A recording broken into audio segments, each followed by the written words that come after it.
Hello po. Paalala po sa lahat ng gumagamit ng mga cellphone dyan. Lalo na sa Tecno, Samsung, o kaya Infinix, Vivo. Huwag nyo hahayaan po na mag-charge ang phone mo hanggang umaga. Lalo na kapag natutulog po kayo. Kasi ang sarap ng tulog natin at ang himbing-himbing pa. Tapos yung cellphone natin naka-charge hanggang umaga. Kaya wag niyo pong hahayaan yan. Paalala po sa lahat.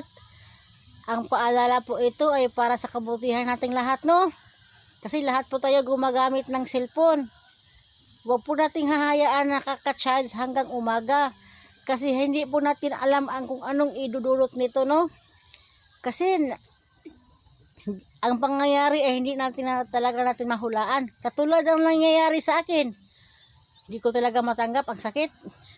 Kasi yung phone ko, nag-charge ako. Tapos sarap ng tulog ko, ang himbing-himbing. Tapos pagising ko sa umaga, pagbukas ng cellphone ko, nagulat ako. Nakikita ko siya na masaya na sa iba.